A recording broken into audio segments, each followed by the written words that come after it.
Hey everyone, David C. Anderson here coming at you from the Knife Center, and today we're going to take a look at the best fixed blade neck knives for tactical, EDC, and camping use that you can get right now in 2020. Let's check them out.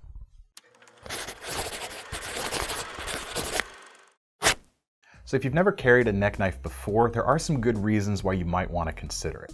There's no denying that a fixed blade is almost always going to be more reliable than a folder. It's got fewer moving parts to break and they're easier to keep clean as well. But of course, a fixed blade's not always as convenient to carry, nor is it as socially acceptable as a folding knife. Neck carrying a knife gets around that a little bit so that you can still sort of prepare for the worst without getting kicked out, so to speak. Keeps the blade handy and unobtrusive without advertising its presence on the belt. Now, they're certainly useful day to day, and also for tactical-minded folks, a good neck knife can be a nice last-ditch option, but also for campers, especially backpackers in the ultralight hiking crowd, they can be very handy. In addition to the weight advantage they have over a full-sized fixed blade, you're going to be carrying few ounces with one of these neck knives.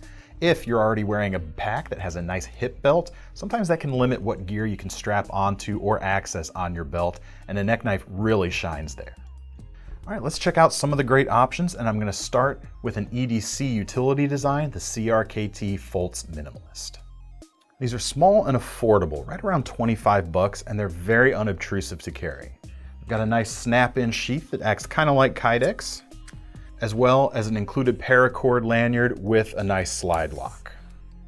Now, despite that small size, these are still going to be very effective at all kinds of small utility work. There's several blade shapes available in the lineup, including hollow ground clip point, drop point profiles, a tanto, the very popular new cleaver shape, as well as the Wharncliffe that I've got right here.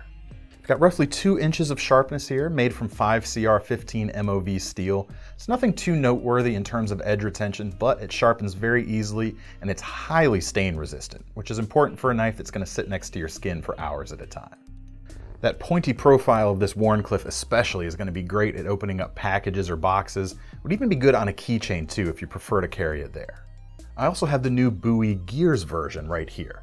This features a gears pattern that was actually designed by Alan Foltz himself that's actually put onto the blade with a 3D printer.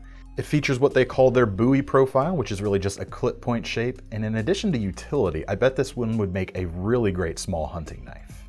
It's certainly got the Profilet, plenty of belly, and a short length so it's easily controllable with a very acute tip, and the sheath and the handles on this one actually glow in the dark too.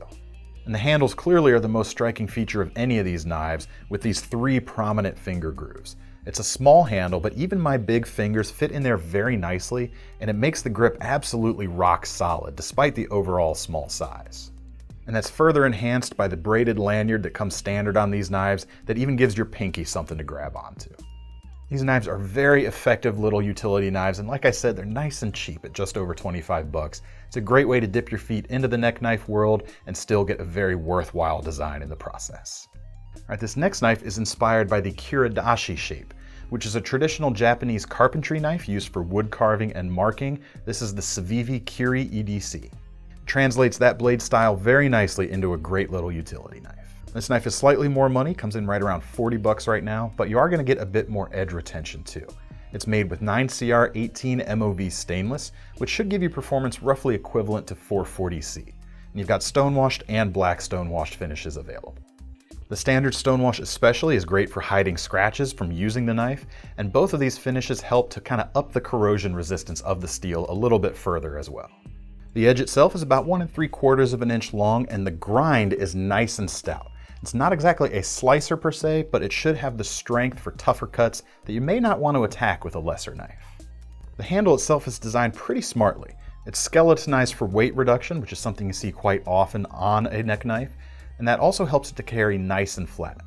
But despite not having actual handle scales attached, it is still pretty comfortable thanks to all the edges that have been chamfered over to maintain some decent comfort. Now, my hands are slightly on the larger side, as I mentioned, and I do feel a little bit cramped on this. Some smaller hands might be a little better, or bigger in fact. As you can see, I'm kind of in between with my particular size. But even though you grip the knife right behind the edge, they've rounded over the point at the heel right here so that it doesn't poke you while you're holding it. The back end even has a bottle opener built in, which does make it a multi-tool, I guess. And that's something a lot of makers like to sneak into their neck knives sometimes. It doesn't get in the way, so why not? Just make sure you've got your knife sheathed when you're popping open your beverage, and as you can see, we've got a nice click-in sheath here with a breakaway ball chain included. All right, now this next one, even though it's got a name that would suggest it's an outdoor knife, I think it's more suited to EDC. This is the Audacious Concept Backcountry Scalpel.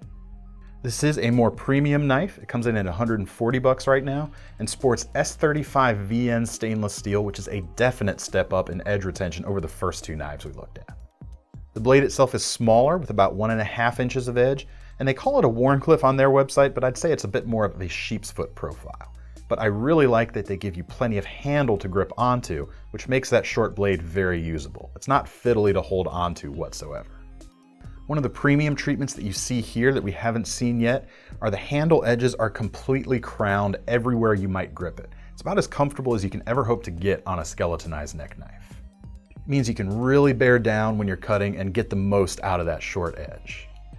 We've got a genuine Kydex sheath that comes with it, rounds things out with excellent retention and a custom fit to your knife.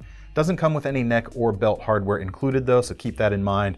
And these holes aren't quite spaced, so you can use the popular Tech-Lock large or small attachments. All right, let's get into some tactical stuff now with the Spyderco Arc, which stands for the Always Ready Knife.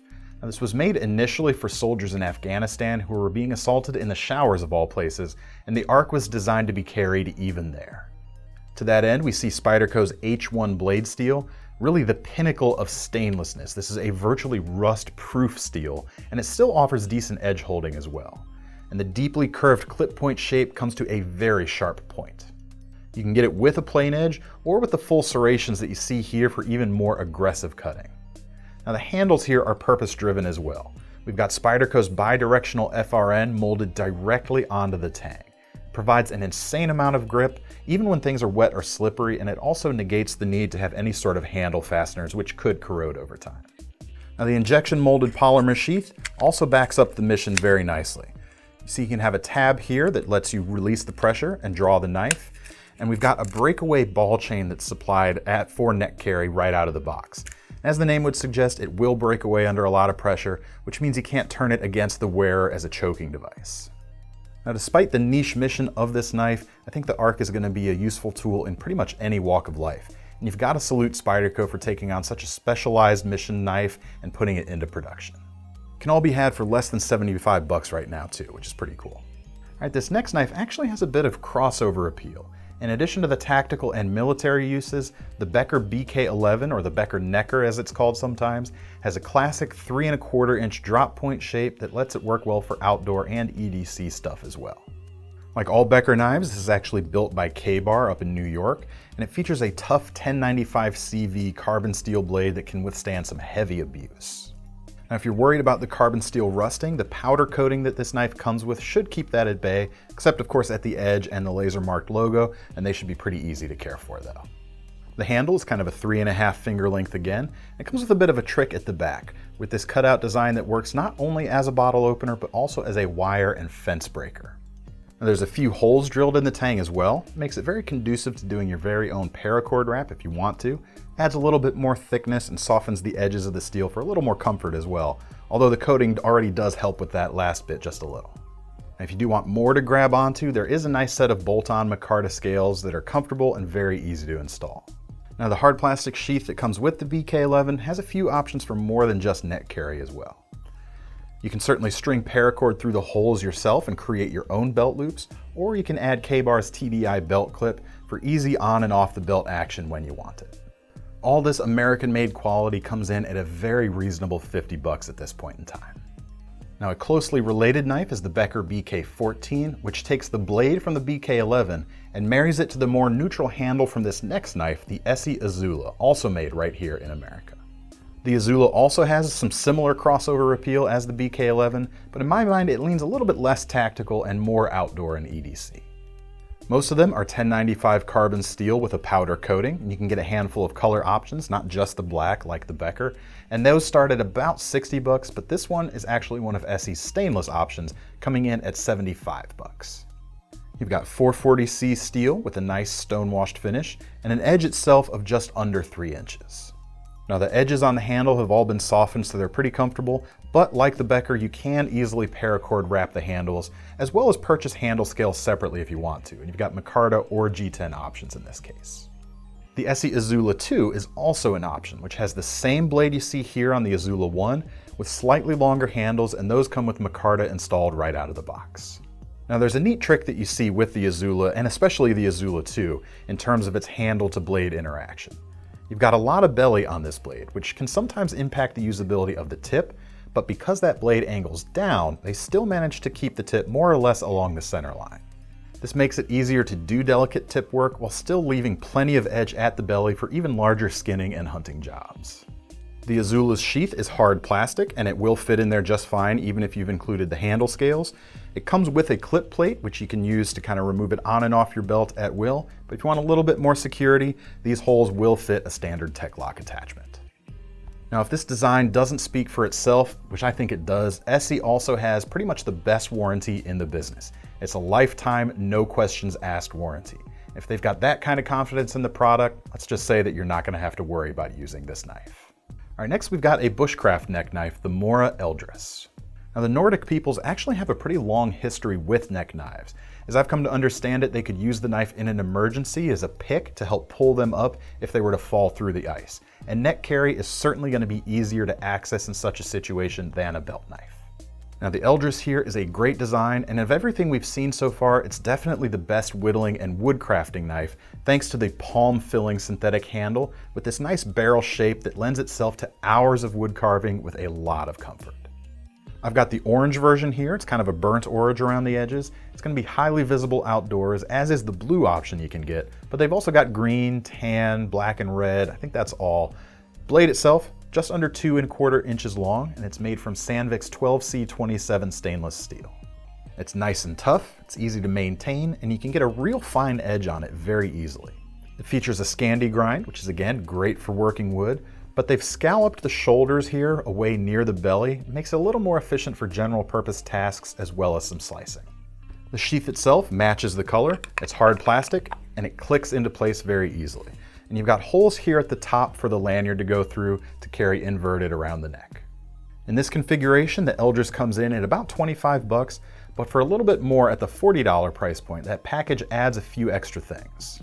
First of all, even though the retention is pretty good as is, you get an extra loop here that snaps on and actually does double duty to hold the knife into the sheath even better. It also includes a paracord lanyard as well as a fire steel, and the back of this knife is crisp enough to strike it, so you can use this to light your bonfire or your camp stove. Really, you've got everything you need to survive and thrive in a nice compact package. All right, now the next outdoor pick, and I apologize for the packaging here, is a pick from Condor Tool and Knife designed by Joe Flowers. This is the BBT Bird Bottle and Trout Knife, priced at about 25 bucks. Like the backcountry scalpel from before, this design is mostly handled with a small blade, about 1¾ inch long, made from 1075 carbon steel in this case, so it's going to be nice and tough. That long handle lets you get more control over the edge than a tiny handle, generally speaking, and with this one in particular, it would be suited well to lashing to a stick for use as an impromptu spear. Now, I'm generally not a fan of that idea, especially in a survival situation. You wouldn't want to lose your knife after all, but it is an option here if you disagree with me. Now the steel, as I mentioned, is 1075 carbon steel, so it's not stainless, but we do have that black coating there to kind of keep that at bay. And it's going to be tough, like I mentioned earlier, and very easy to maintain as well. It's a good shape for camp craft or as a small hunting or even a caping knife. Then, after the hunt, you can kick back with a beverage thanks to the bottle opener at the back end. Condor actually has a bunch of great neck knives, so I had to do a bonus pick here from them. They've got plenty of cool options. This one's one of my favorites. It's called the Bush Necker. This knife, just like the BBT we just looked at, comes with a Kydex sheath with a breakaway ball chain, but this design's nice and narrow so it carries easily and it cuts pretty agilely. Works great for everything from carving to skinning, even food prep, not to mention your daily utility work. All right, I saved the best for last, or at least the one I'm the biggest fan of personally. What I mean by that is the M1 Backpacker from White River is probably my favorite neck knife on the market in any genre at any price. They start at 95 bucks and they're made in the USA from S35 VN steel. And if you haven't checked out a White River knife before, you really should, because they do great work and the Backpacker is a great place to start. I really think this design incorporates the best of all the knives we've looked at so far. You've got premium fit and finish, high-end steel for a decent price too, and a blade that's useful for everything.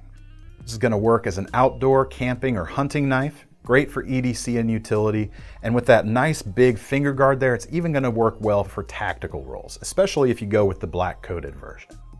The blade, as I said, is useful anywhere with its drop point shape and flat grind about 3¼ inches long. It comes with its own paracord wrap right out of the box, or for a little bit more money you can get the Backpacker Pro, and that version features bolt-on scales from various colors of G10 or micarta. And actually their caper knife fixed blade is the same profile as this, but it features some permanently attached handles with a pair of tubes running through the handle for more lashing options. The sheath itself is very well designed. It's made out of Kydex and it does come with some belt attachment hardware right out of the box. But if you wanted to do something a little bit different, you can use these 2 rivets down here on a small tech lock. My favorite little detail on the M1 Backpacker though is the way they treat that index finger area of the handle. You do get that nice prominent finger guard for safety, but to increase the comfort, that entire area is crowned over very nicely. Now, of course, we did see that across the entire handle on that backcountry scalper, but I really wish more manufacturers would take note of this and do that because it's very much appreciated when you're really pushing on this blade. So that's it for our list of the best neck knives that you can get right now in 2020, and I'd love to know what you all thought of our picks. If you were skeptical about the concept of a neck knife before, I'd love to know if you've changed your mind and maybe thinking about one now. Be sure to let us know in the comments, and to get your hands on any of these cool knives, we will leave links in the description, and that'll take you over to KnifeCenter.com where you can get your hands on one. Make sure you sign up for our Knife Rewards program while you're there too, because you might as well earn some free money to spend towards your next knife if you're gonna buy a knife anyway. I'm David C. Anderson from the Knife Center. I hope you're all staying safe, sane, and sanitary out there. See you next time.